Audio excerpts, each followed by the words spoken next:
a gravar, Miriam. Boa noite a todos. Mais uma terça-feira de estudo do Evangelho de Vivo, que nós vamos dar continuidade no livro 2. E para iniciar os nossos estudos, vou pedir que a Thelma faça a leitura da página e depois Miriam Simone faz a nossa prece.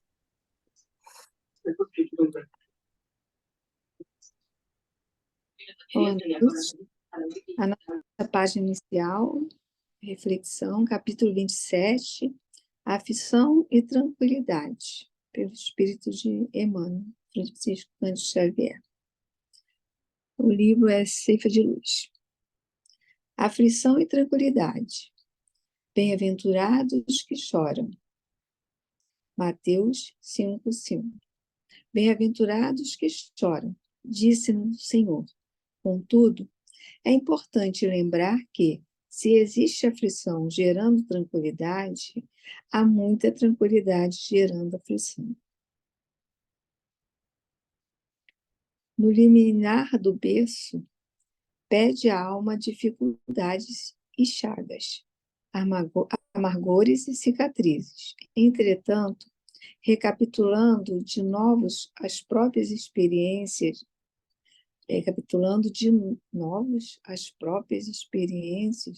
no plano físico, torna a concha obscura de egoísmo e de vaidade. É porque está meio pequenininho aqui. Enquistentando-se na mentira e na delinquência. Aprendiz recusando a lição, o doente abominado o remédio. Em quase todas as circunstâncias, o homem persegue a fuga que lhe adiará indefinidamente as realizações planejadas. É por isso que na escola da luta vulgar vemos tantas criaturas em trincheiras de ouro, cavando abismo de insânia e flagelação, nos quais se desempenham, além do campo material, e tantas inteligências primorosas, engoldadas no auréola fugaz do poder humano, erguendo para si próprias masmorras de pranto e envelhecimento, que as esperam inflexível, transpondo o limite traçado da morte.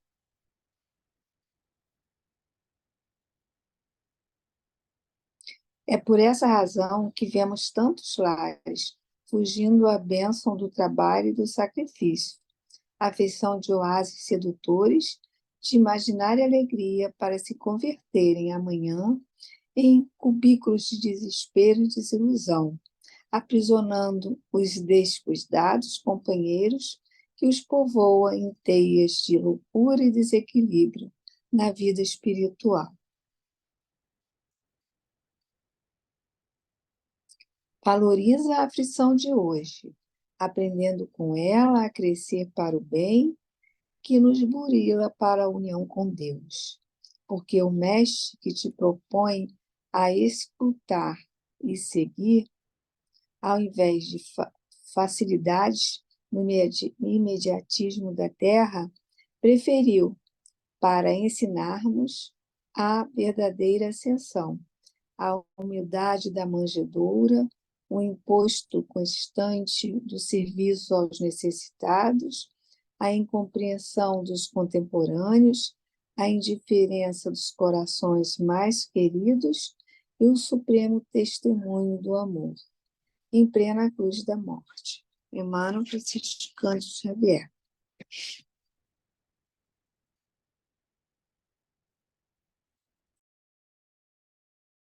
Então, amigos, vamos elevar os nossos pensamentos a Deus, nosso Pai, a nosso Mestre Jesus, e a esses benfeitores espirituais que tanto nos ajuda através dos textos, das leituras, a compreender melhor o Evangelho e nos tornarmos praticantes desse roteiro seguro que o Mestre traçou para nós.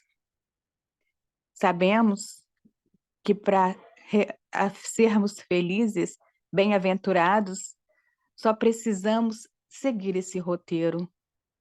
Mas quão difícil ainda é para nós seguir esse roteiro, mas com certeza, compreendendo melhor, entendendo melhor, conseguiremos. E por tudo nós agradecemos. Graças a Deus.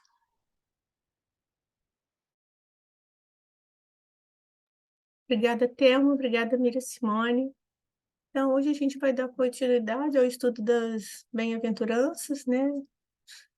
Dentro do Sermão do Monte. E hoje o estudo está por conta da Georgia, que ela vai trazer para a gente o tema 14 do Evangelho Redivivo, Felizes os Aflitos. Georgia, a palavra é sua. Tá bom, muito obrigada. E vamos, então, começar mais esse tópico, né, desse livro do Evangelho Redivivo 2, conforme a Márcia falou, onde a gente faz o estudo do Evangelho segundo Mateus, né, um estudo mais detalhado. E estamos agora no tema 14, que é o Sermão da Montanha, Felizes os Aflitos. Mateus, capítulo 5, versículo 5. Então, vamos dar continuidade. O nosso roteiro, então, é esse, que é o Sermão da Montanha. Nós temos esses tópicos aqui para desenvolver, né? Felizes ou bem-aventurados os aflitos, porque serão consolados, a justiça das aflições, a causa das aflições, as atuais, e as causas anteriores das aflições. Mas, assim, né? Já que a gente está falando de felizes os aflitos, porque serão consolados, é uma pergunta que a gente se faz. Como pode alguém considerar-se bem-aventurado por estar sofrendo? E algumas perguntas eu trouxe aqui para a gente iniciar o nosso estudo, mas são perguntas que muitas pessoas ainda fazem. Nós já também fizemos essas perguntas, né? E hoje a gente tem uma compreensão um pouquinho maior do assunto, um pouquinho melhor, mas a gente ainda pensa nessas questões, a gente ainda, né, busca, dentro da própria doutrina, a gente estuda para que a gente entenda o que quer dizer cada bem-aventurança dessa. No caso aqui específico do tema do qual a gente está falando, felizes os que choram. Então, por exemplo, nós nos perguntamos, né, às vezes assim, por que uns sofrem mais do que os outros? Aí a gente vê alguém perguntar isso, alguém vem perguntar isso para a gente, porque sabe que a gente é espírita, né, sabe que a gente acredita na reencarnação, e aí vem perguntar isso. E por que uns sofrem mais do que os outros? Por que alguns nascem na miséria e outros na opulência, sem nada terem feito para justificar essa situação? É necessário sofrer para alcançar a felicidade? Todo sofrimento é justo? São perguntas, né, que vão povoando a cabeça das pessoas, a nossa também. Já nos questionamos muito sobre isso. Deus castiga? Qual é o objetivo da dor? Como devemos nos comportar em relação à dor e às aflições?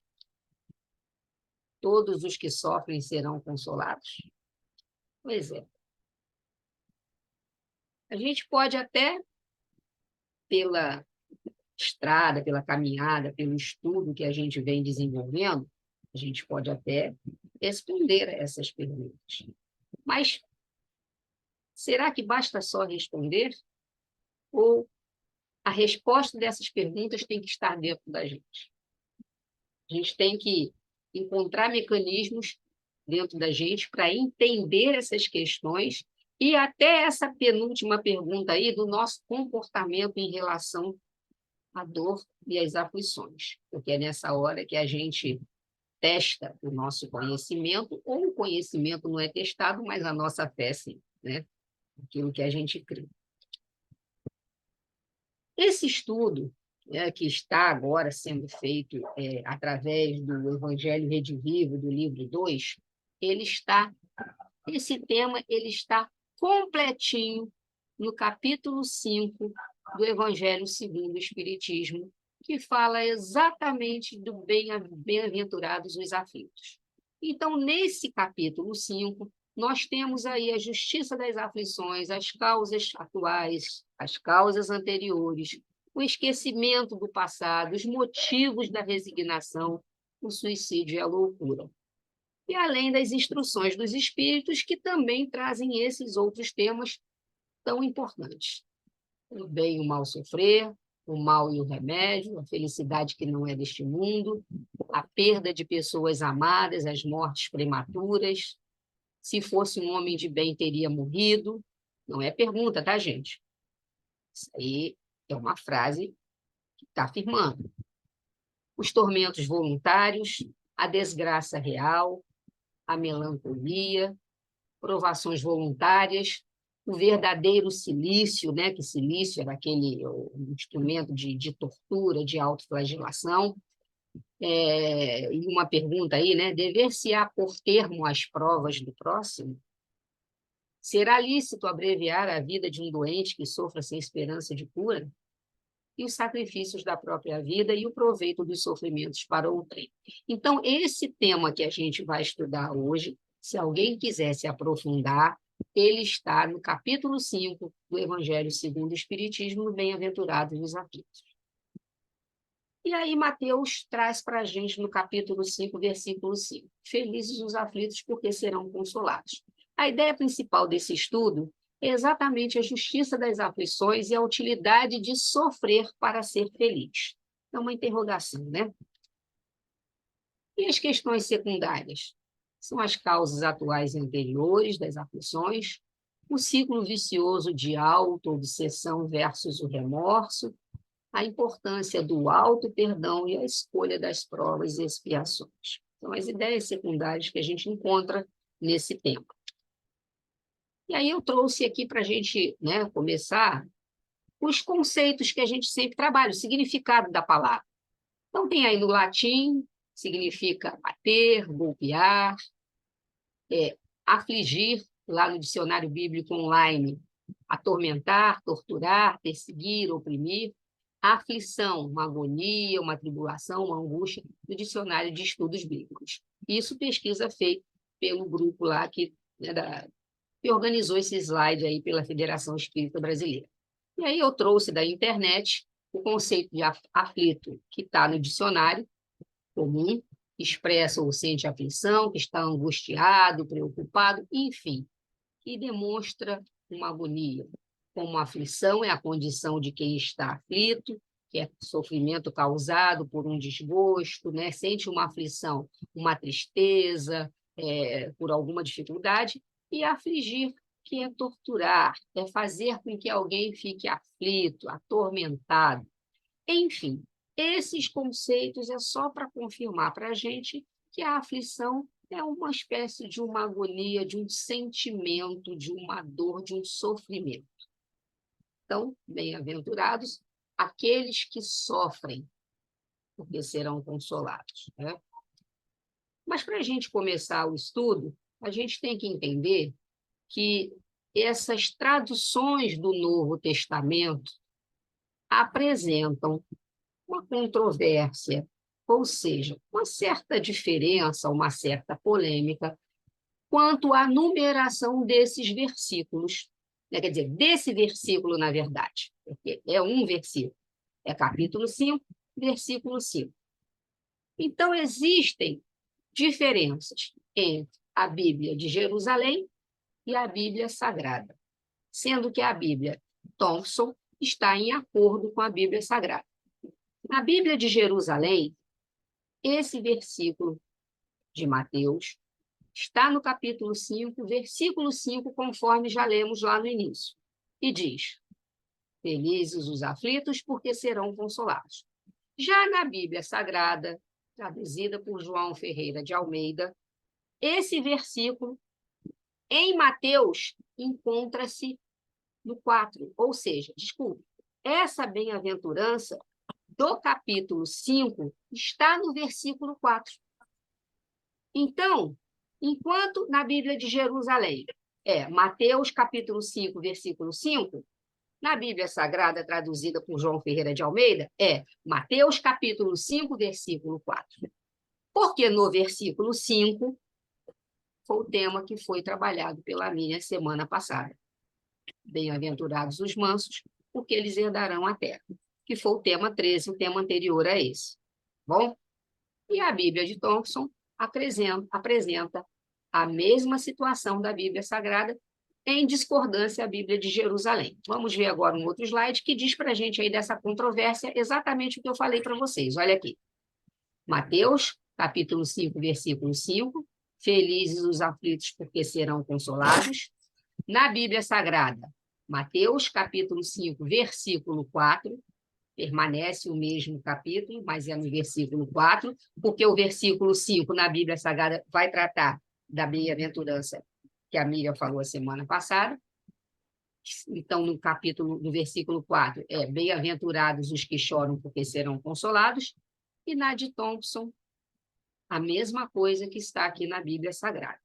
Mas a gente tem que entender que essas discordâncias, essas divergências, elas são na forma e não no conteúdo que traz a bem-aventurança. Essa controvérsia, Jorge, né? Oi, Jorge, só um minutinho antes, você pode voltar no slide anterior? posso. Coincidentemente, ouvindo uma palestra, um seminário esse final de semana sobre o julgamento de Jesus, uma pessoa muito estudiosa, ele comentou que o Haroldo Dutra Dias, ele não utilizou a Bíblia de Jerusalém para fazer, porque você vai no Haroldo, ele está no capítulo 5, versículo 4, e que o Haroldo teria usado a edição crítica do texto bíblico, que é o que mais tem aproximado do original. Então, ele foi na fonte, isso só a título de ilustração, gente, para quem tiver o Novo Testamento traduzido pelo Haroldo, também está no versículo 4, tá? Porque ele utilizou essa fonte. Então, está de acordo com a Bíblia Sagrada e com a Bíblia de Thompson. De Thompson, porque eles utilizaram também o texto crítico, como é que chama assim? Edição crítica do texto bíblico. É o que vai mais na fonte. Olha que Mais próximo, coincidência.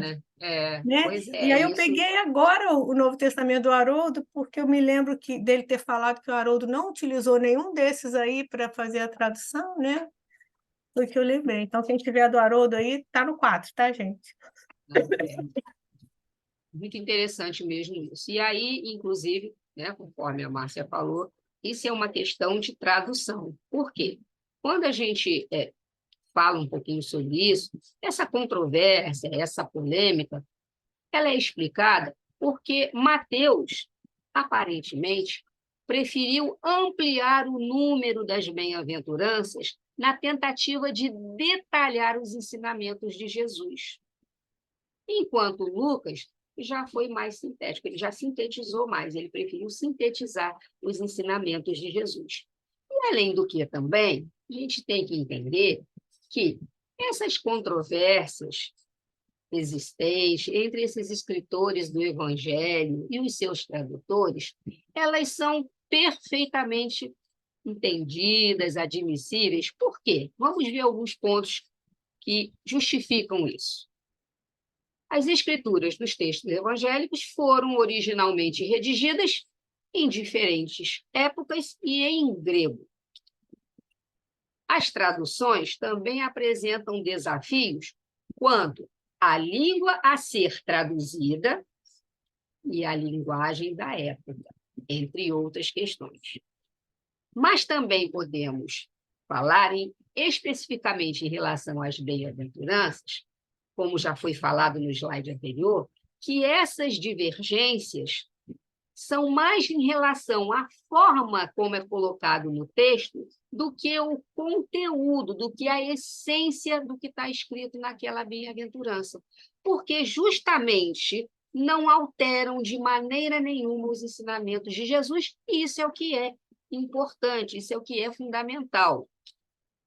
E por esse motivo, mediante essa polêmica da controvérsia, as controvérsias, né? De que está no capítulo 5, versículo 4, no capítulo 5, versículo 5, apesar de acontecer esse tipo de controvérsia, e aí a Márcia já apresentou a questão do Haroldo, que já vai mais lá na fonte mesmo, e que é também um estudioso profundo aí do Velho e do Novo Testamento, eles têm um consenso que, independentemente se o versículo é o 4 ou é o 5, se eles estejam juntos ou separados, se Mateus quis ampliar, Lucas quis sintetizar, o importante é entender que as bem-aventuranças mostram que, para Jesus,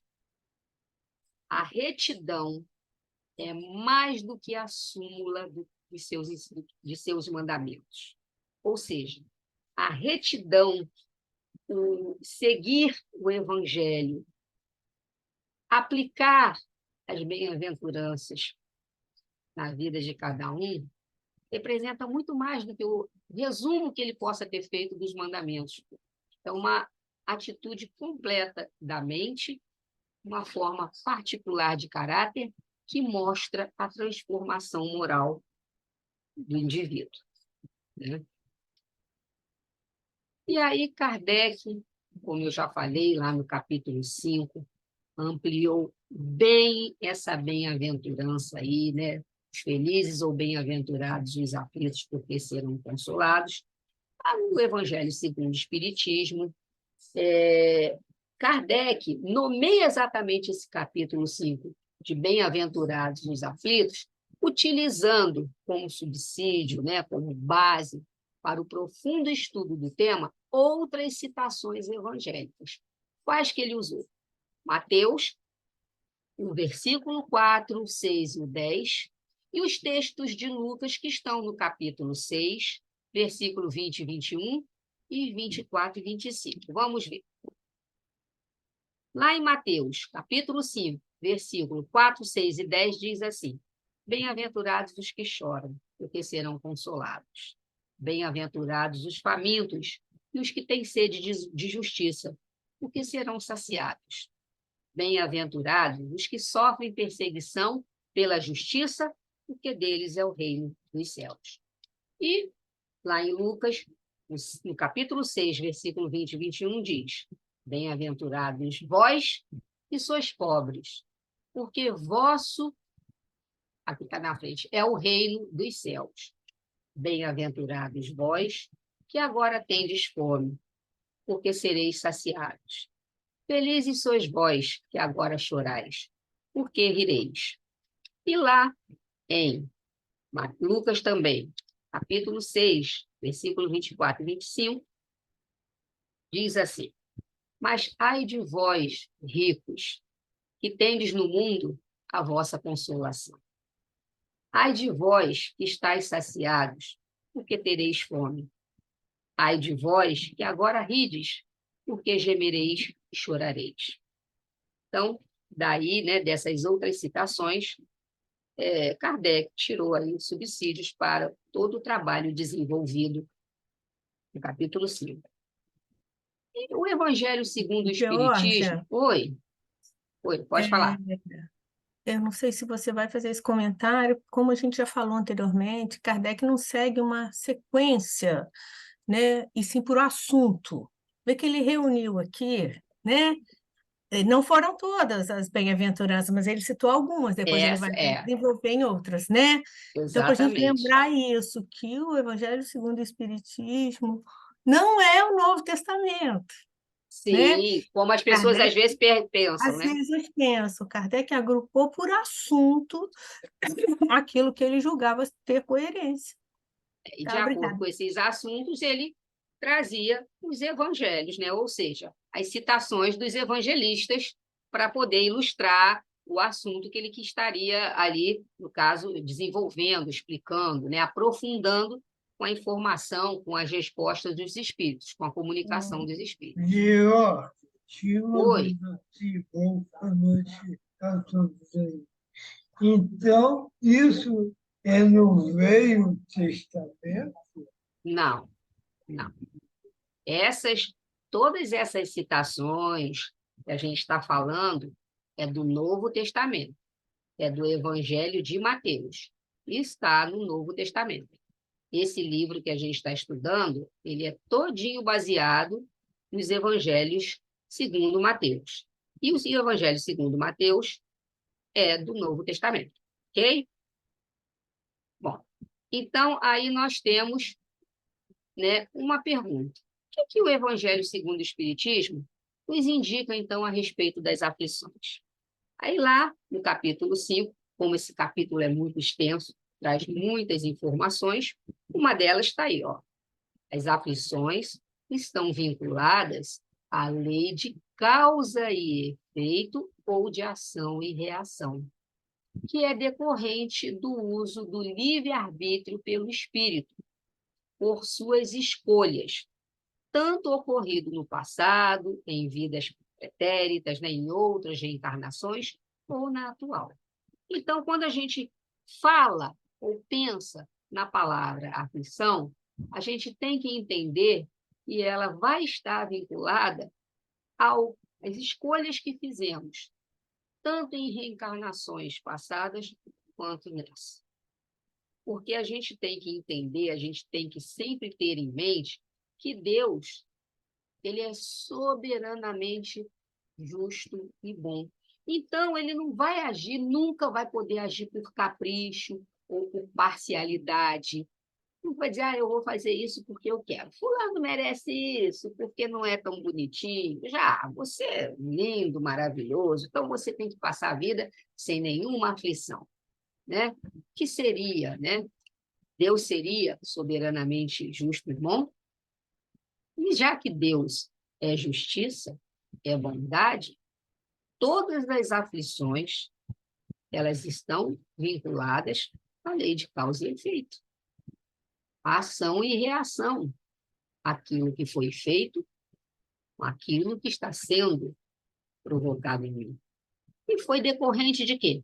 Então, falar em aflição, eu tenho que lembrar que nós temos, cada um de nós tem que lembrar que nós temos o quê? O livre-arbítrio. Se temos o livre-arbítrio, temos as escolhas. E essas escolhas nem sempre foram boas. Pode ser que nessa vida sejam boas escolhas, mas o que eu já fiz para trás?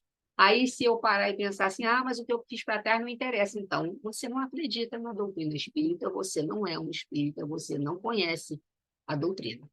Porque se a gente fala em reencarnação e fala que precisa estar reencarnado, estar na carne, para que a gente possa evoluir e aparar as arestas, melhorar a nossa condição, eu tenho que entender que muitas coisas estão vinculadas a essa vida, mas como também a vidas passadas. E aí, a lei de ação e reação, né, ou princípio de causa e efeito, também vai estar relacionada à lei de liberdade, que é o nosso livre-arbítrio, que é a sábia manifestação da justiça e bondade de Deus. Ou seja, Deus nos concede a liberdade, o livre-arbítrio, certo? Mas ele diz o seguinte, você tem livre-arbítrio, escolha. As nossas escolhas vão estar diretamente ligadas ao princípio de causa e efeito. Boas escolhas, efeitos bons. Escolhas ruins, os efeitos na mesma proporção. Tá? A própria física, né, tem uma lei, que é a terceira lei de Newton, que a gente aplica aqui na Terra, que é uma lei que fala de movimento e força, fala da lei de ação e reação, que a cada ação existe uma reação igual e contrária. O que ele quer dizer? Se a ação é num sentido... Oi. Isso daí é física. Então... Sim, isso é física. É uma lei da física, escrita por Isaac Newton, é a terceira lei da física, certo? Que diz ação e reação. Para que você possa, por exemplo, remar um barco, você tem que empurrar a água para trás e o barco vai para frente. Isso é um exemplo da ação e reação.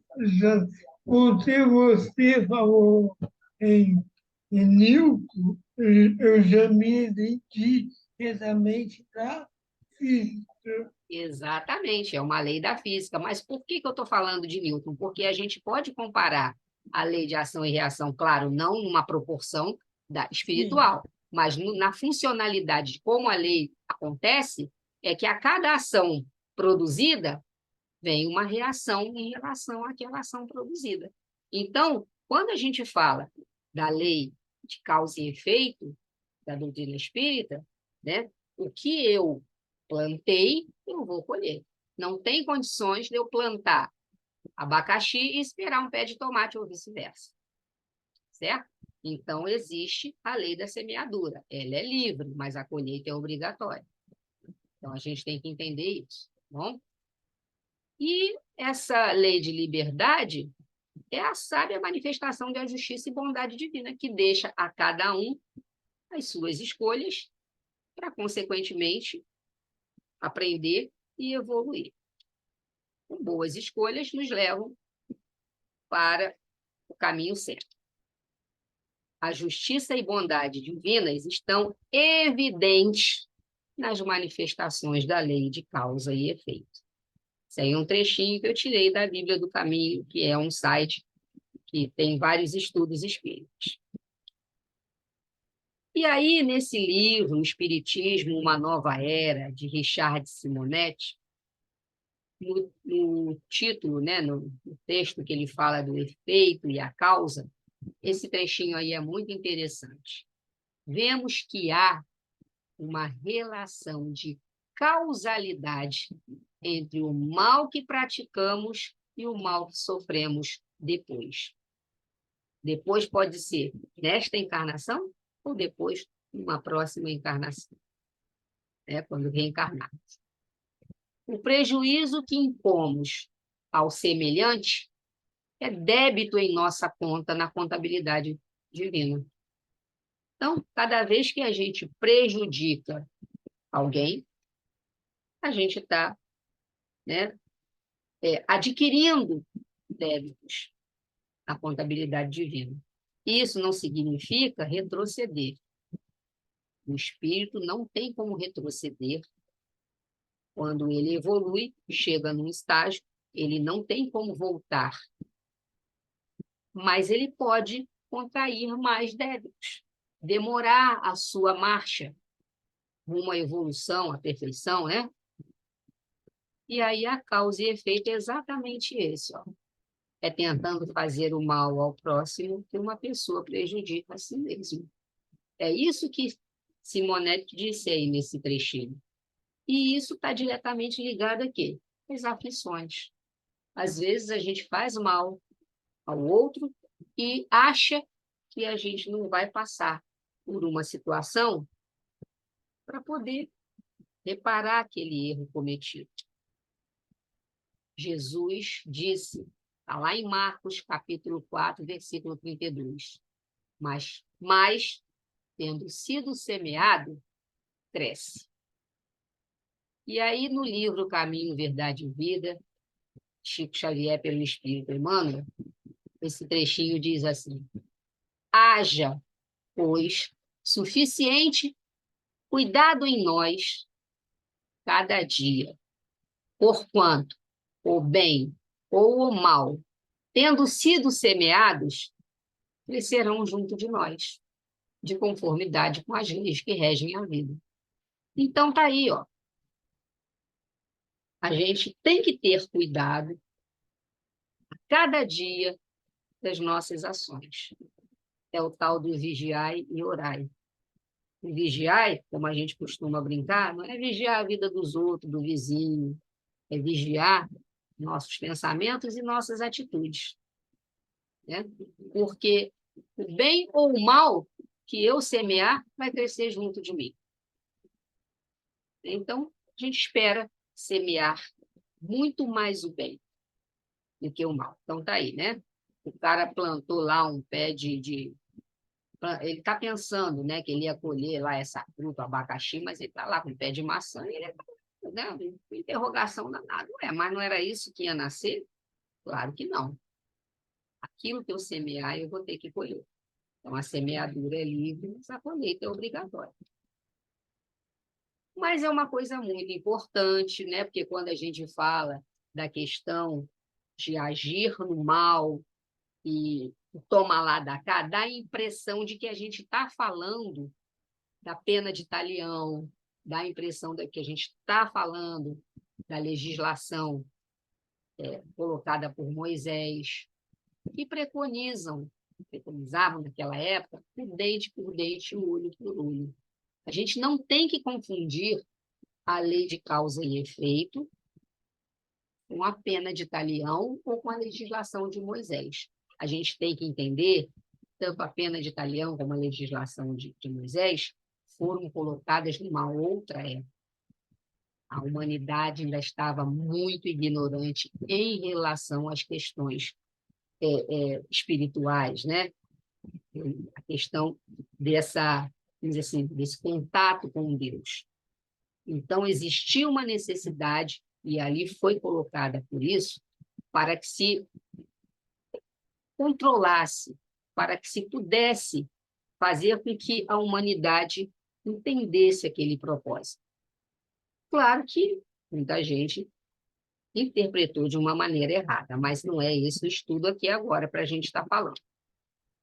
A gente tem que entender que a lei de causa e efeito, que está exatamente ligada às aflições, segundo o entendimento espírita, refere-se tanto à manifestação da justiça, bondade e misericórdia de Deus, quanto à nossa necessidade de evoluir, de reparar os erros cometidos decorrentes das infrações que a gente cometeu no nosso livre-arbítrio, né? Então, não entendam que a lei de causa e efeito é justamente essa de toma lá da cá, na mesma proporção, dente por dente, olho por olho. Tá? Ela está, sim, ligada à justiça, bondade e misericórdia de Deus. Justiça, por quê? Porque Deus é justo, é soberanamente bom e justo. E a sua misericórdia que nos dá a oportunidade de reparar aquele mal, e não precisa ser necessariamente com o mesmo sofrimento imposto, mas no trabalho no bem, né? Na ajuda, no auxílio, na humildade, na caridade, no amor. Mas a gente tem que evoluir e a gente tem que reparar aquele mal de alguma maneira, que seja, então, através de boas ações, seja, então, através do bem que a gente possa fazer. Tá? Porque foram situações que nós mesmos nos colocamos. No Evangelho segundo o Espiritismo, no capítulo 5, o codificador aprofunda conceitos em relação à justiça das aflições, as vicissitudes da vida têm, pois, uma causa. Já falamos isso lá desde o início. E como Deus é justo, essa causa tem que ser, é justa, deve ser justa. Fala também, como já citei lá no início, as causas atuais das aflições, né? Onde o homem, cada um de nós, é, na maioria das vezes, o autor dos próprios, a gente é, na maioria das vezes, autor dos nossos próprios infortúnios, das nossas próprias aflições. Como que diz aí, né? Se no começo da vida eu soubesse o que hoje sei, quantas faltas eu teria evitado? Se tivesse de recomeçar, eu me portaria de maneira inteiramente outra. Porque é aquilo, se hoje, né, se eu soubesse há 30 anos atrás o que eu sei hoje, eu teria cometido muitos erros. Mas esses erros também me ajudaram a chegar aqui e entender que e o importante é entender os erros cometidos e não cometê-los mais. Mas aí existe a questão aí que já foi falada da lei de causa e efeito, e as aflições a gente não tem como correr delas, mas temos como trabalhar essas aflições, né? E também tem as causas anteriores.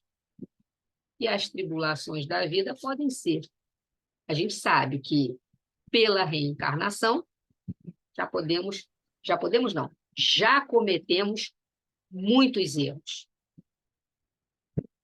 Então, essas aflições que nos chegam cada reencarnação, aos espíritos que estão endurecidos, que são demasiadamente ignorantes, elas podem ser impostas sim, tá?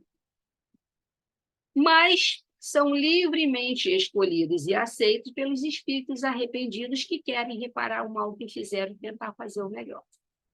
Então, as aflições, elas vão existir na nossa vida de espírito inferior, que ainda somos. Mas elas nos servem para melhorar.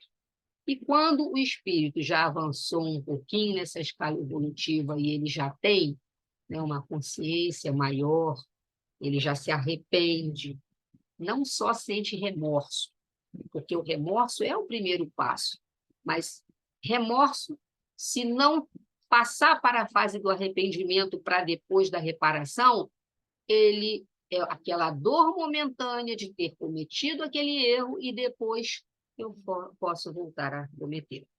Já o espírito arrependido, aquele que já passou dessa fase do remorso, ele já sente a necessidade de se melhorar e não cometer mais aquele erro. Justiça segundo a Bíblia. Isso também, eu mudei o slide, mas isso também é do slide da fé. Justiça é uma ideia central da Bíblia hebraica. Os profetas foram os paladinos da justiça social e a consciência moral dos dirigentes do povo. Os paladinos por quê? Porque eles eram aqueles que buscavam, né, que lutavam pelas coisas certas, né? Ou seja, eles estavam sempre a lutar pelas causas justas. Quando exigiam justiça ao povo, eles não ditavam um código de moral. Eles apontavam a vontade de Deus contemplada pela fé. Na Bíblia hebraica, o conceito de justiça significa juízo, sentença judicial, lei, enquanto direito, objetivo, é um veredicto, um decreto, uma ordem. Tá? Isso aí, a fonte está aí, a justiça na antiguidade. E, como a gente já falou, né, as aflições têm as suas causas nesta ou em outras vidas. Nós entendemos que elas têm uma razão de ser. E elas não surgem na nossa vida por obra do acaso. Voltando a falar sobre a questão da justiça e bondade de Deus, e que, se Deus é justo, ele não agiria por capricho e muito menos com parcialidade. Então, as aflições, elas não surgem por obra do acaso. Elas vão decorrer do uso indevido do nosso livre-arbítrio, das nossas escolhas insensatas. E, como toda ação tem uma reação, as aflições, assim como as alegrias, resultam daquilo que o espírito fez ou que deixou de fazer. É simples a conta. A conta fecha desse jeito, se a gente entender desta maneira. Ação e reação, as aflições e as alegrias, certo? Se eu estou passando por determinadas aflições, resulta do quê? Do que eu fiz ou do que eu deixei de fazer. Assim como as alegrias que também temos na vida resultam também do que fizemos, certo? Então, a pessoa, quando ela é esclarecida, é mais moralizada, ela vai aprender a agir com o pé no freio, com mais ponderação, né? Pensando melhor no que pode fazer, fazendo aquela perguntinha, né? Será que eu, fazendo isso com outro, eu gostaria que fizesse comigo? A partir daí, a gente começa a entender o mecanismo da bem-aventurança que fala dos aflitos. Mas, se em dado momento, mesmo eu sendo uma pessoa esclarecida, mais moralizada, mas se em dado momento, porque estamos num mundo de provas e expiações, sujeitos a tudo isso que a matéria nos proporciona e nos causa, se a gente age com imprudência, a gente deve procurar remediar a situação para que as consequências dessa nossa imprudência não resultem em maiores sofrimentos. Aí dizer, já sou uma pessoa moralizada, eu já aprendi a agir com ponderação, então não vou cometer mais erros. Engano, né, gente? Isso aí é um engano muito grande. A gente sabe muito bem que espíritos que hoje, né, alcançaram um patamar muito alto na escala evolutiva, já passaram por aqui e causaram muitos problemas para outros e para si. Né? Jorge, eu Oi. queria fazer um comentário que se a gente tem o esquecimento do passado, não se lembra das causas anteriores, as causas que estão nessas atuais, né?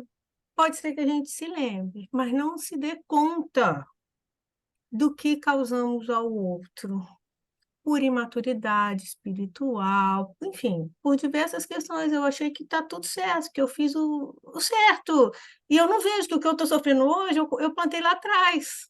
Eu não Né? consigo ligar a situação Não à consigo. outra, né? Eu não consigo. Só Eu o não aguilhão consigo da entender. dor, que pode ser que eu reconheça, mas Que eu posso passar uma desperte, né? existência, mas eu posso passar uma existência inteira não percebendo o que causou, É mesmo aquela que velha esteja história, nessa, né? gente, por que eu estou passando por isso? Mas eu sou tão bonzinho, eu não fiz nada demais, né? São as questões, as perguntas que a gente se faz, igual aquelas perguntas lá do início. A gente acaba se fazendo, né? Mesmo conhecimento que a gente tem, às vezes a gente não tem a percepção do que a gente já causou, né? Nessa vida mesmo. Então, daí é que... Com Oi. relação à saúde, é um exemplo disso conosco mesmo. Uma vida de excesso, de extravagância. Aí chega lá com 50 anos. Ah, Mas por por que que eu isso? estou com a gastrite? Por que eu... Né? Gente, Por que eu não posso comer mais isso? Por que eu estou proibindo diabetes daquilo? que aparece, mas por quê? Né? Esse é um exemplo muito material, mas dá para a Muito gente material, entender. Né? mas é muito fácil de entender, é verdade É. mesmo. Tá bem visível, né? Pode Fala, falar, Aula. mano. O meu, eu lembro as coisas mais recentes e esqueço as coisas do passado. Isso é normal ou não é normal? Porque a gente vive nesse mundo, Álvaro, e é comum, às vezes, lembrar mais das coisas recentes do que do passado, lá distante, né? Porque outras coisas vão acontecendo e vão tomando lugar. Agora, o importante é a gente entender que, mesmo aquilo que ficou lá no passado, já me deu uma noção do que é certo e errado.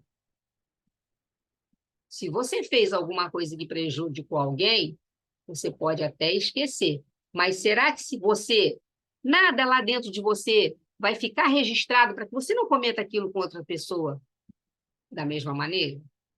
Essa consciência acaba ficando na gente quando a gente realmente quer, né, agir de maneira certa. Joana de Ângeles nos explica que nós temos alguns mecanismos de fuga do ego. Um deles é esse: eu abafo, eu esqueço aquilo que eu não quero lembrar que eu fiz que foi ruim. Eu tenho um mecanismo de fuga. Não lembro. Isso pode acontecer também e as terapias ajudam nisso. No Homem Integral, o livro, né, a Joana explica vários mecanismos de fuga que nós temos enquanto encarnados. E Muito os bom. mecanismos de fuga são muito maiores do que Do ego. os mecanismos de busca, né? Sim, são gigantes mesmo que a gente acaba né, às vezes até assumindo personalidade de alguém que a gente goste muito e se perde em nós mesmos, e esse outro também de compensação e de Não, e tantas aí coisas. você vê, né? Como você mesmo falou, a fuga eu consigo, esse mecanismo eu busco sozinha. Mas para eu conseguir resgatar, eu preciso da ajuda de um Ajuda, terapeuta, de uma ajuda de um outro profissional. Porque sim, é muito mais fácil você esconder do de que você você mesmo. trazer à tona o que já fez, né? Verdade. Fala, Álvaro. Mas, Oi, então esse livro está ajudando a me dar uma vida, você sabe o O nome? Homem Integral é o nome do livro. Ele é até fininho, mas o que ele tem de fininho, ele tem de profundidade de conteúdo. Conteúdo. Exato. O É Homem mesmo. Integral. Eu vou precisar de tudo. Isso. Então, vamos lá. Aí, gente, né, é muito interessante, porque Emmanuel, nesse texto aí, que foi extraído de uma psicografia feita numa reunião pública, aí está em a data 13/2/59, e está nesse livro, Religião dos Espíritos, uma psicografia de Francisco Cândido Xavier, mas foi o Espírito Emmanuel que ditou essa mensagem. Está lá na questão 908.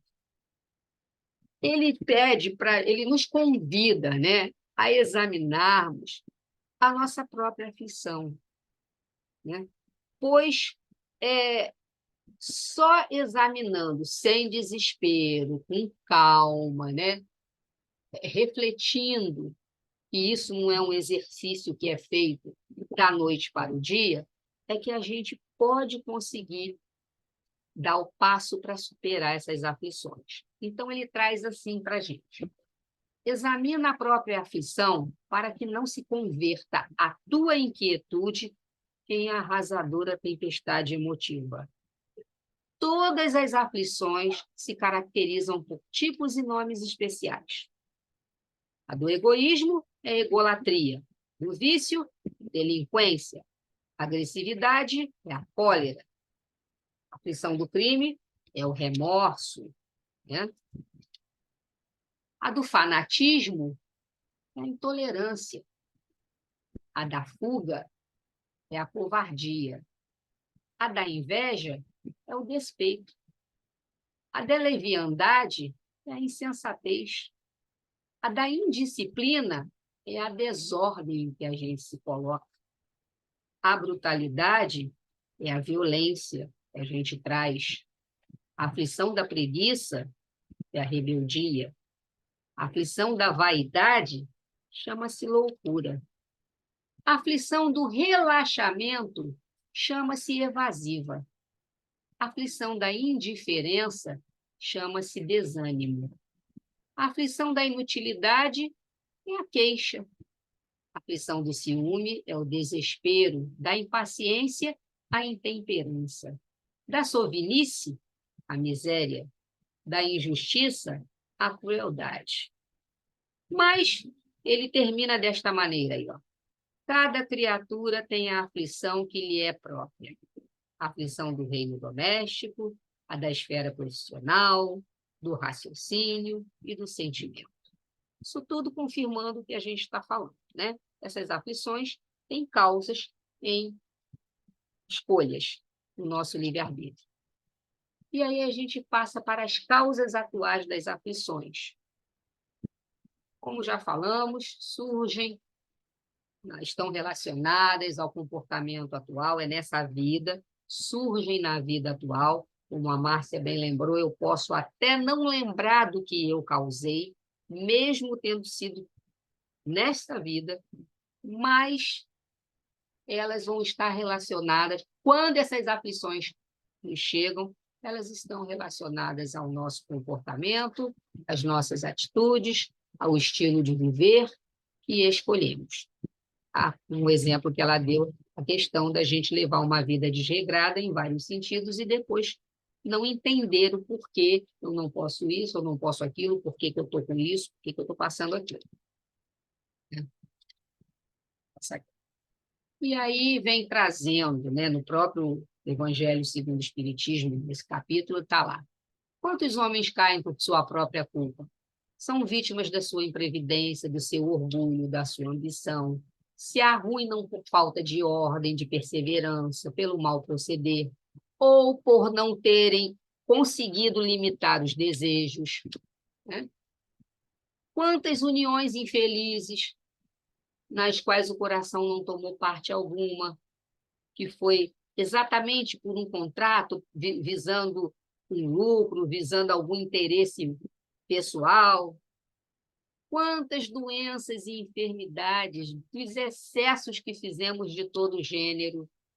Quantos pais infelizes com seus filhos, porque não lhes combateram as más tendências desde o princípio. E todos os que são feridos no coração pelas vicissitudes e decepções da vida, interroguem friamente suas consciências, que remontem passo a passo a origem daquele mal e verifiquem se, na maior parte das vezes, não poderão dizer. Vamos lá. Se eu tivesse feito ou deixado de fazer tal coisa, não estaria em semelhante situação. Então, quando a gente, né, envolvido nessa aflição, passando por esse problema, por essa decepção, se a gente interrogar friamente, sem o calor da emoção, sem buscar justificativa para tentar, vamos dizer assim, diminuir a minha culpa, se eu interrogar friamente a minha consciência, me colocar do lado de fora e olhar para mim de fora, para dentro, e falar lá, bom, por que está acontecendo isso? Vamos remontar, construir passo a passo a origem disso aqui. E a maior parte das vezes a gente vai chegar nessa frase, se eu tivesse feito desse jeito, se eu não tivesse feito aquilo, eu não estaria passando pelo que eu estou passando hoje. E as causas anteriores? As causas anteriores, como já falamos, são as ações do passado, em outras reencarnações, em vidas pretéritas, né? Que fazem reflexo no presente, porque, como falamos, o corpo fica, mas o espírito continua. O espírito continua, ele carrega o que ele aprendeu e carrega também os defeitos, os erros, os vícios que não eliminou. Então, na atual existência, tem o reflexo das ações cometidas no passado. E é claro que quando a gente está no plano espiritual, isso influencia no planejamento reencarnatório, tanto no nosso contexto familiar, quanto no nosso contexto social, quanto no nosso contexto profissional. Vai estar ali em cada contexto em cada setor desse da vida da gente, vai estar ali exatamente traduzido o nosso planejamento reencarnatório, que é influenciado pelas nossas atitudes passadas. Alguém quer fazer algum comentário?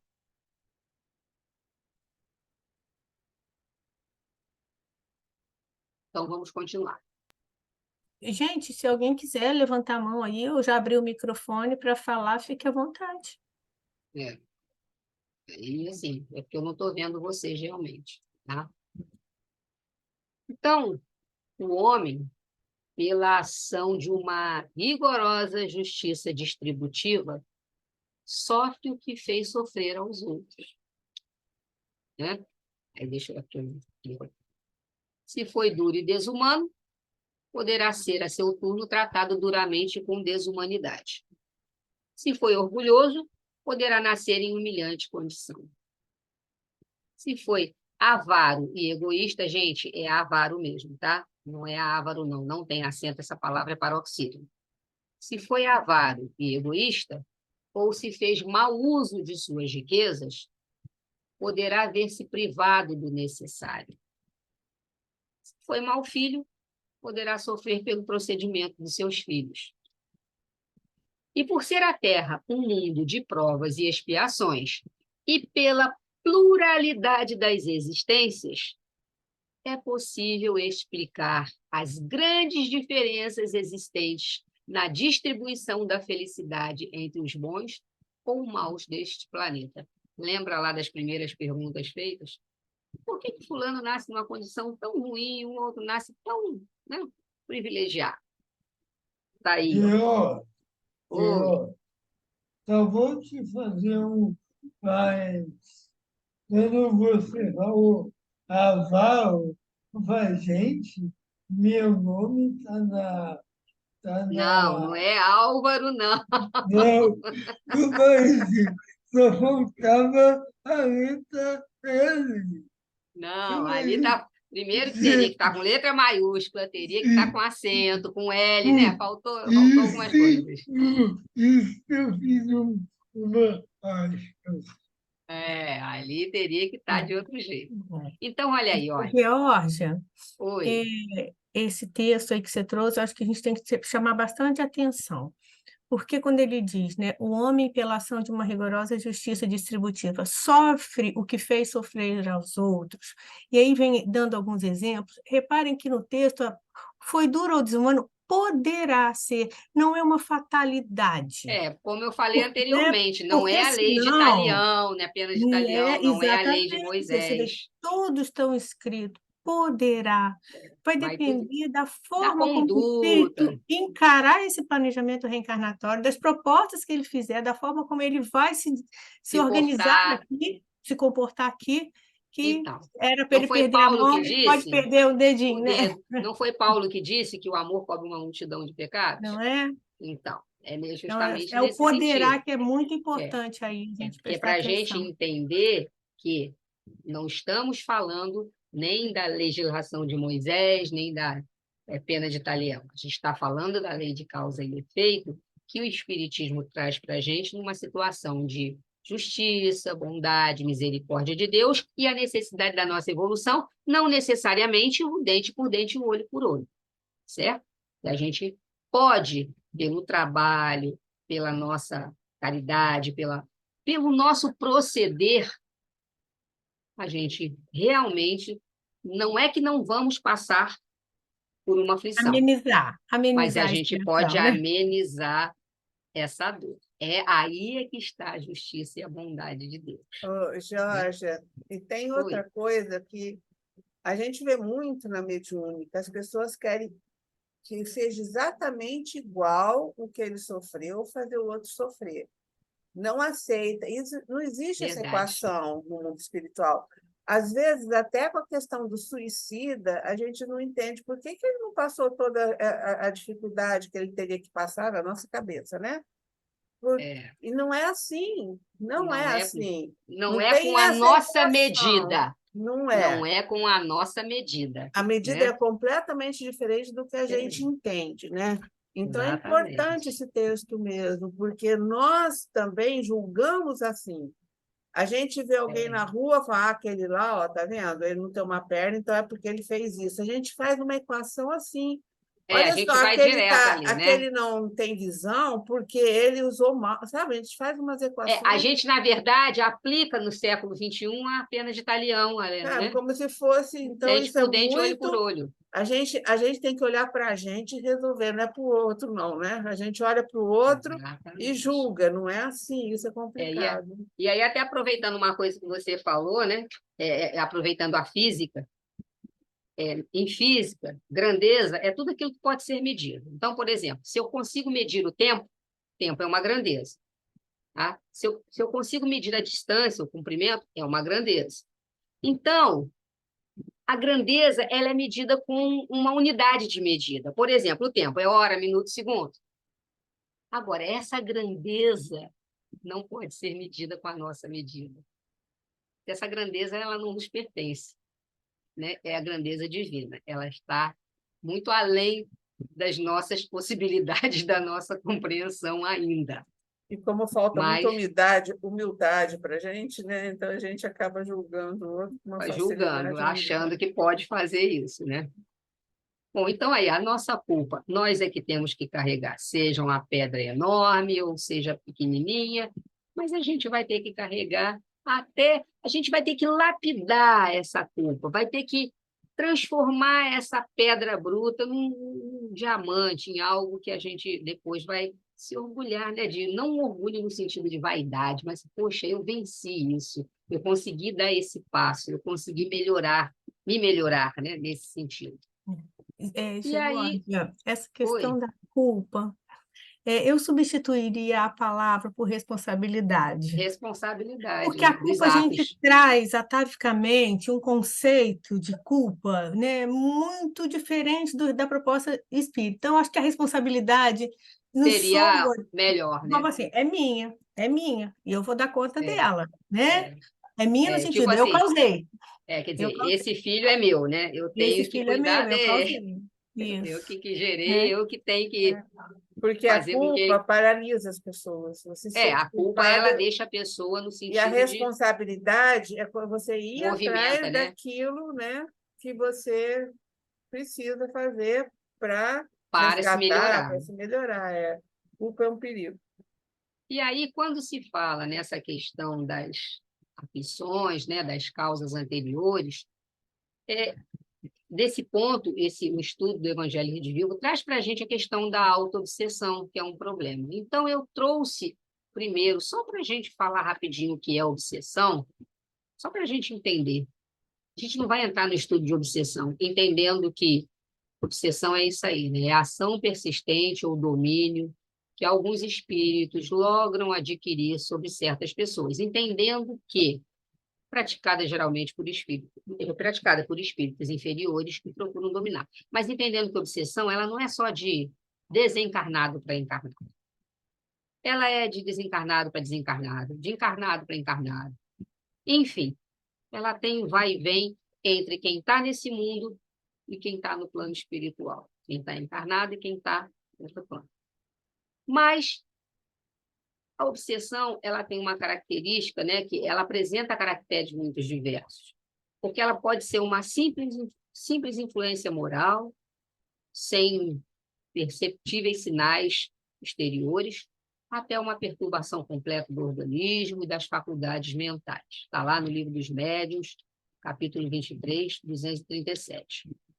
E aí eu trouxe também, para a gente analisar essa questão da autoobsessão, do livro O Consolador, tá? A questão 381, onde o grupo que estava fazendo as perguntas para Emmanuel fez essa pergunta. Muita gente procura o espiritismo queixando-se de perseguições do invisível. Os que reclamam contra essas perturbações estão, de algum modo, abandonados de seus guias espirituais? Vamos ver o que Emmanuel respondeu. A proteção da providência divina estende-se a todas as criaturas. Aí eu fui fazendo uns recortes só para a gente entender. Mas os que reclamam contra o assédio das forças inferiores devem consultar o próprio coração antes de formularem as suas queixas, de modo a observar se o espírito perturbador não está neles mesmos. É a questão da autoobsessão, né? Há obsessores terríveis do homem, denominados orgulho, vaidade, preguiça, avareza, ignorância ou a má vontade.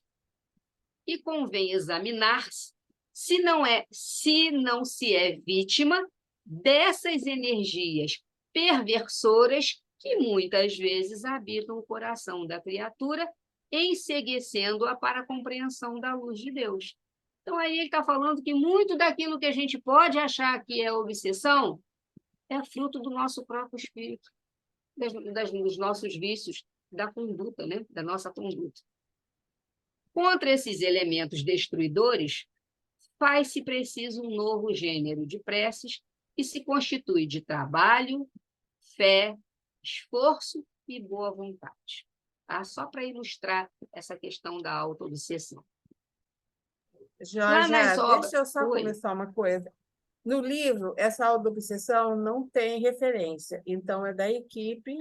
Da equipe que fez o trabalho. Pois é, É. eu só estou te falando isso porque eu canso de falar de autoobsessão. Quando falo em obsessão dos 6 tipos, sempre coloco. Eu escutei uma palestra da Associação Médico Espírita do Sul. A Jo não está aqui, né? Que a Jo que assiste muito aí. E a Samira, que é uma médica, ela fala que não existe autoobsessão. Ela está falando o meio espírita é equivocado nas questões da autoobsessão, porque para ser obsessão precisa de 2 espíritos. Como é que você está entendendo? Mas a Entendi. conotação que o Emmanuel dá não é o que Não é um espírito obsediando você. São os vícios que a gente apresenta. Está fechado seu microfone, Miriam. Pois é, então a gente tem que tomar cuidado com essa questão da autoobsessão, sabe?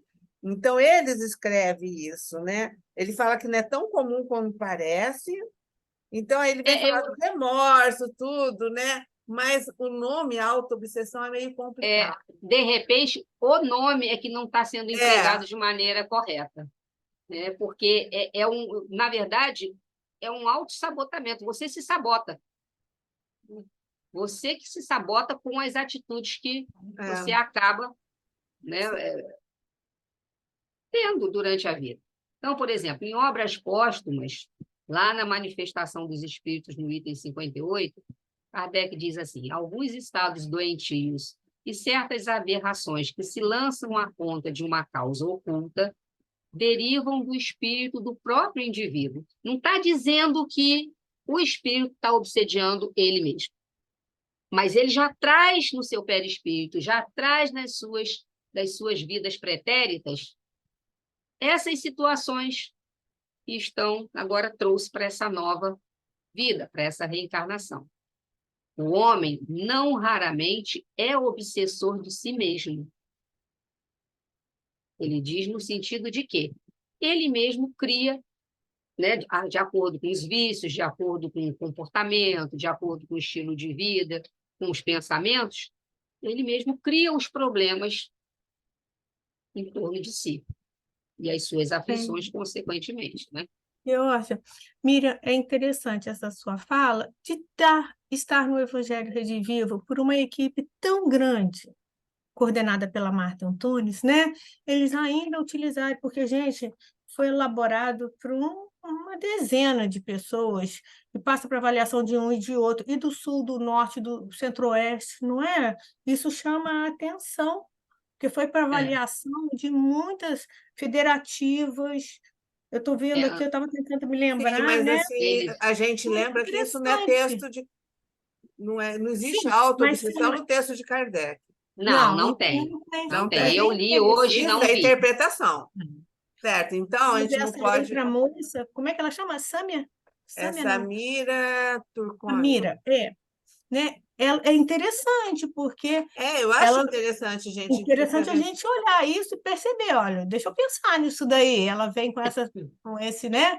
Com essa fala. A gente tem um conceito do que é obsessão no Livro dos Médiuns, vem o Evangelho Redivivo com tanta gente também aqui do Brasil todo. Eu acho que a Kardec nos ensinou isso, uma análise crítica, né? A gente fazer essa análise é importante. E eu procurei também bastante essa questão da autoobsessão dentro do Espiritismo, não encontrei nada nas obras do Pentateuco, certo? Mas muitas opiniões e falas de pessoas, até do meio espírita mesmo, e muitas pessoas já com uma caminhada, né?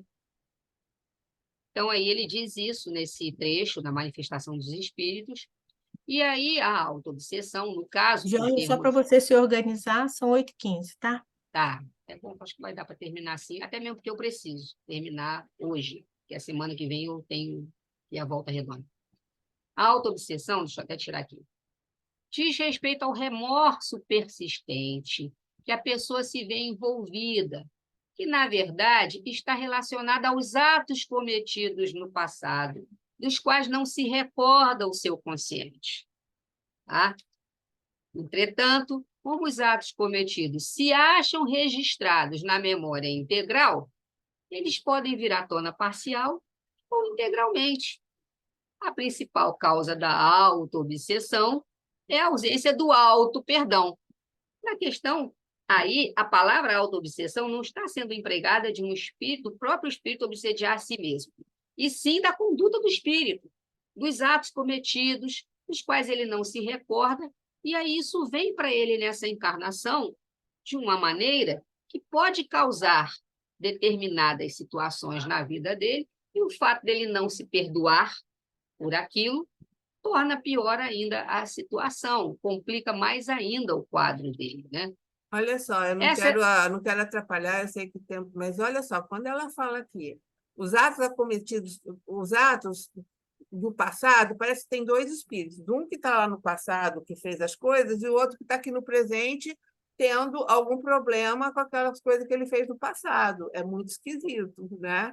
não, mas Então, ele eu não trazendo, entendo que ele trazendo naquela vida atual o que ele então, que cometeu ele lá. cometeu. Então, a sensação, quando você fala isso, parece que tem esse espírito e é Que o era mesmo um e o outro espírito. agora. E é o É o mesmo mesmo. Mas, espírito. Miriam, na sequência da frase, ela completa, olha, está relacionado aos atos cometidos no passado, dos quais não se recorda o consciente, ou consciente dele mesmo. Não tive essa impressão que você teve, ela está falando dele próprio, daquilo que eu fiz O lá, mas eu consciente, ele não conscientemente não me conseguiu, lembro. ele não me lembro, não consigo É o me que está no lembrar texto. daquilo. E aí, essa situação, ela é muito comum em suicidas diretos, aqueles que programaram a destruição da própria vida, e os ex-suicidas que são renitentes, que continuam praticando, né, que são teimosos em praticar aquele ato, exterminar a própria vida. E aí eu trouxe aqui, né, essa questão também para ilustrar esse estudo, Livro dos Espíritos, questão 661. Pode-se pedir eficazmente a Deus o perdão das faltas? Porque a gente está falando tanto da questão das aflições, e se a gente não vai analisar, não pode e sabe que é errado, analisar essa questão da lei de causa e efeito pelo prisma da lei de Italião, da legislação de Moisés, que não é dente por dente, não é olho por olho, que a gente tem, pela justiça e bondade de Deus, chance de amenizar as nossas aflições.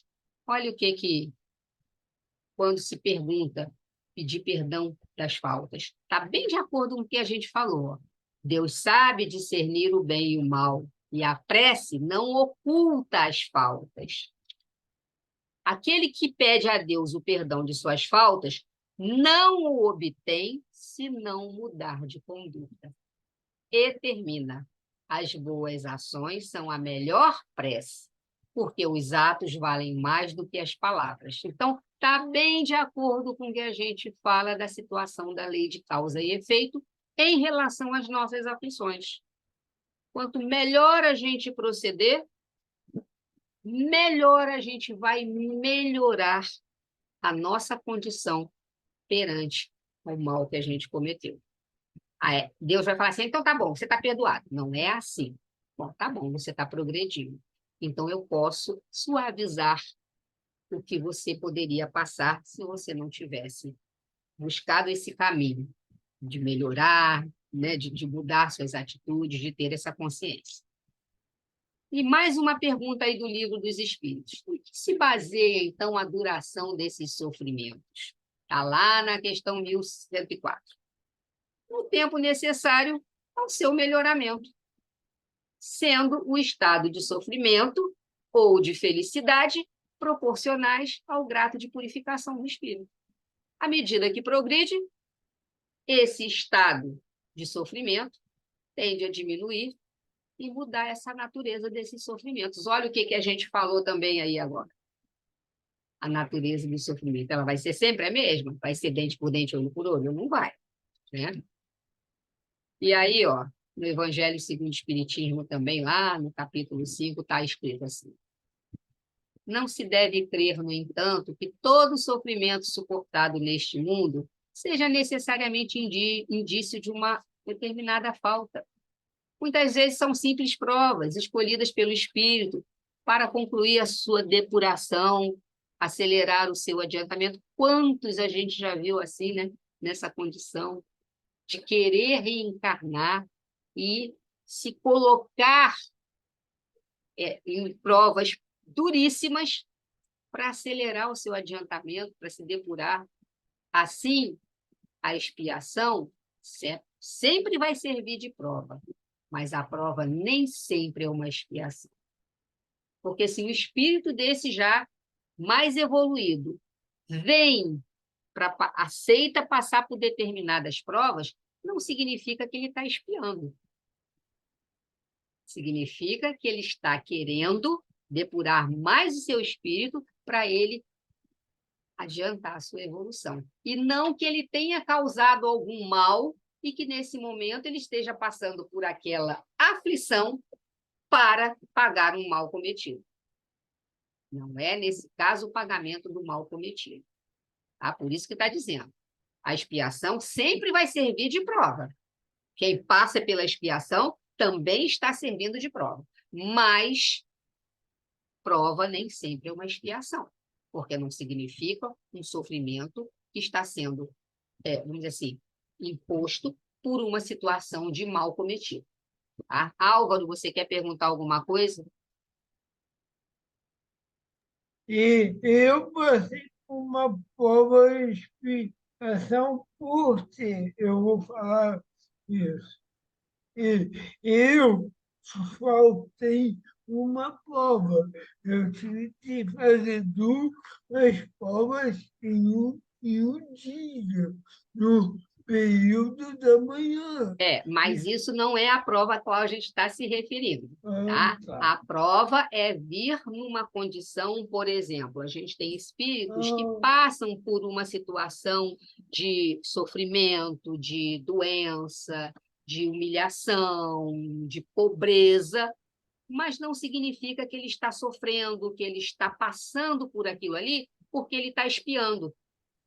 Mas ele está passando por aquela prova para ele adiantar a sua evolução, para ele depurar, para ele purificar mais o seu espírito. Não necessariamente porque ele está sendo, por exemplo, ele está numa condição de extrema pobreza, porque ele foi rico na outra encarnação e usou mal a sua riqueza. Não é isso que está se falando aqui.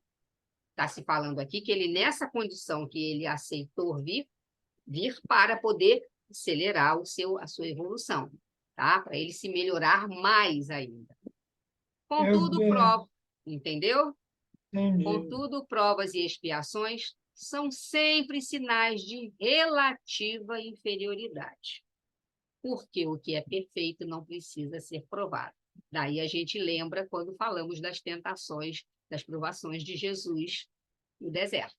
Jesus não foi testado, não passou por provação, ok? Porque ele não tinha que ser, ele não tinha essa situação de uma relativa inferioridade. Jesus já estava na condição já estava, quando aqui teve encarnado, na condição de espírito puro. Tá? Então, vamos aí para a gente terminar. Agora é mais comentário, tá bom, gente? Só para trazer, para ilustrar aqui, ó. Provações aí, Álvaro, o exemplo que você, né, de repente está precisando aí para você entender. Provações abençoadas. Isso está também no slide lá da febre, tá, gente?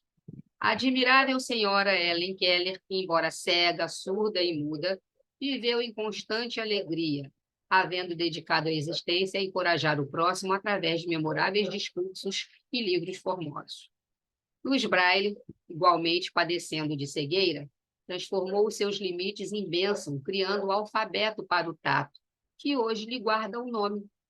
Beethoven, em surdez total, utilizou-se do silêncio profundo para compor as últimas sinfonias da sua existência.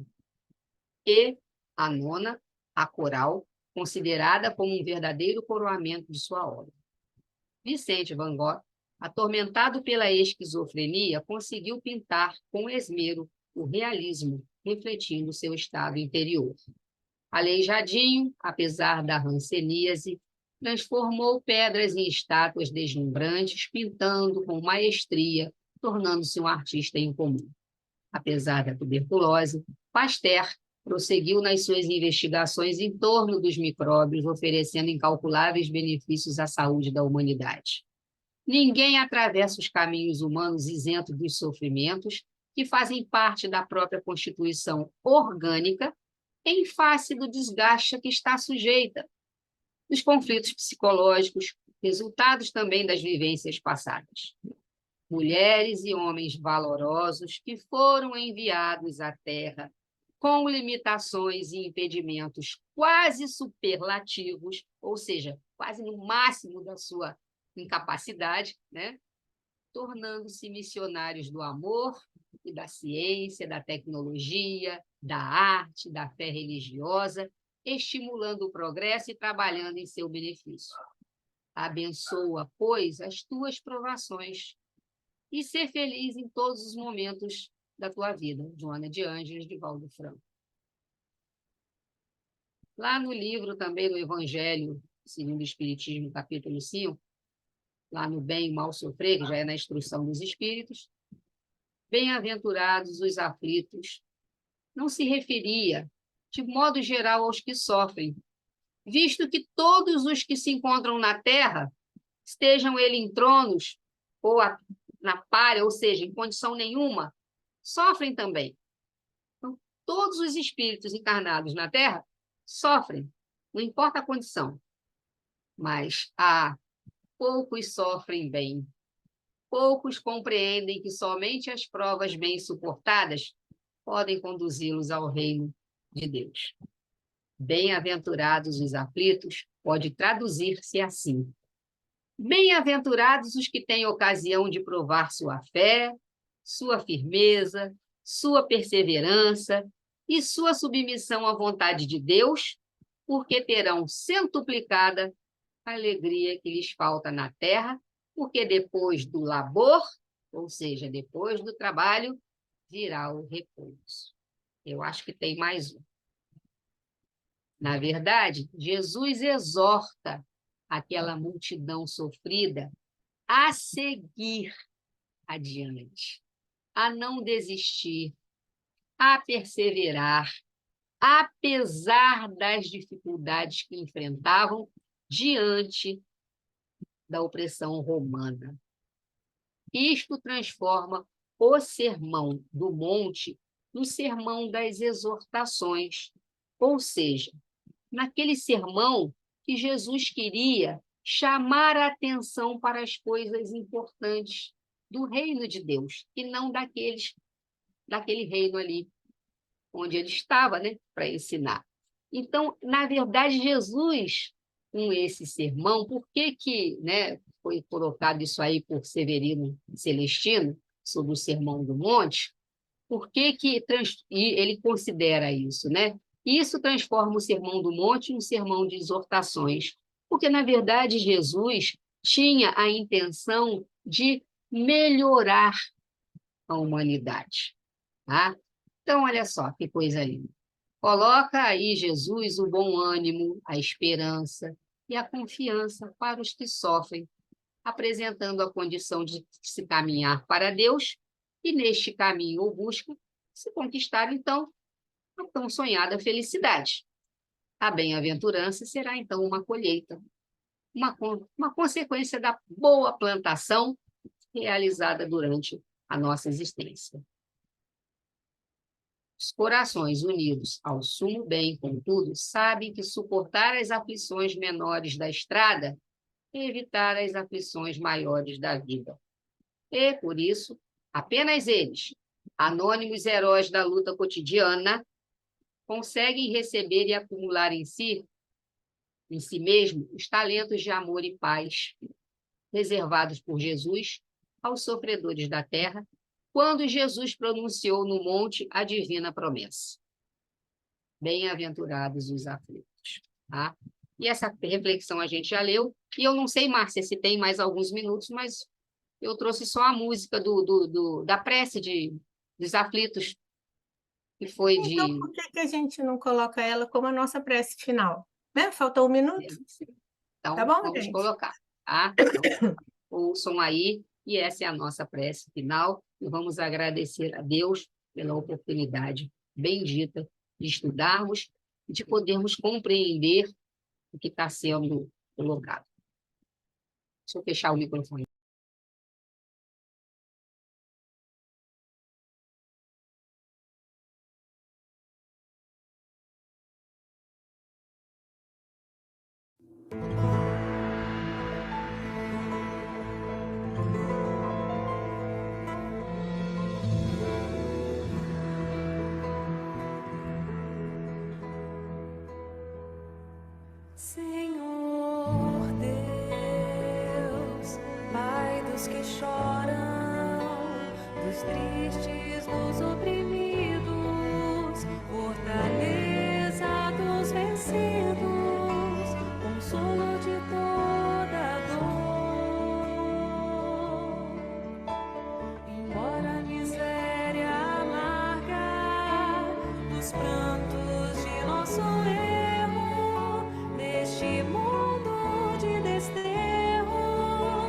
Amamos por vosso amor.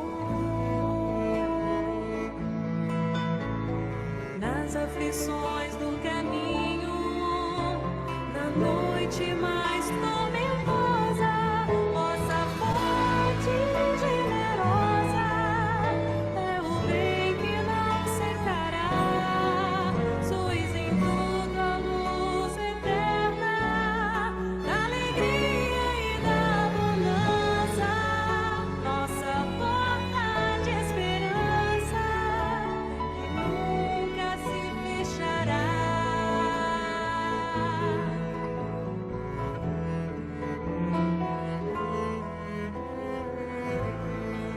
Quando tudo nos despreza, no mundo da iniquidade, quando vem a tempestade sobre as flores da ilusão,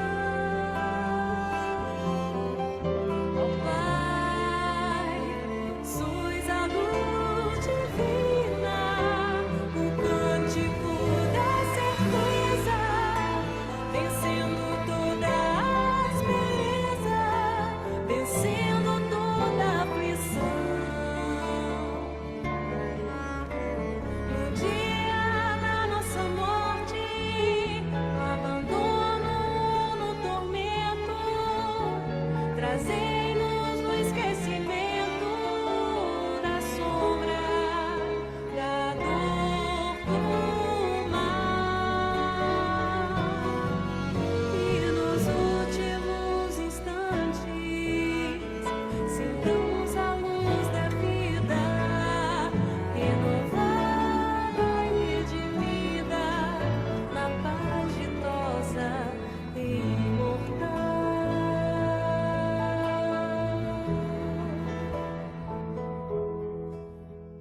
Senhor Deus.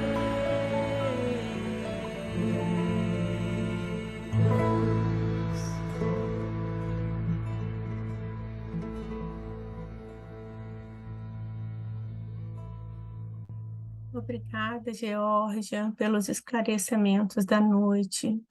E, gente, que possamos sair daqui hoje com essas reflexões, né? Quando as aflições chegarem, ou se elas já chegaram até nós, né, que a gente faça uma análise dentro do que nós estamos conhecendo das bem-aventuranças sob a ótica da doutrina espírita e, sobretudo, analisar como nós estamos encarando. Esse é o objetivo da gente estar aqui nos aprofundando no estudo das bem-aventuranças. Obrigada a todos vocês. Semana que vem, Marcelo vai estar conosco. Bem-aventurados os misericordiosos. Deixa eu só lembrar. E deixa eu ver na ordem aqui direitinho. Bem-aventurados os felizes os que têm fome e sede de justiça, e os misericordiosos. Nós vamos estudar duas bem-aventuranças, tá bom?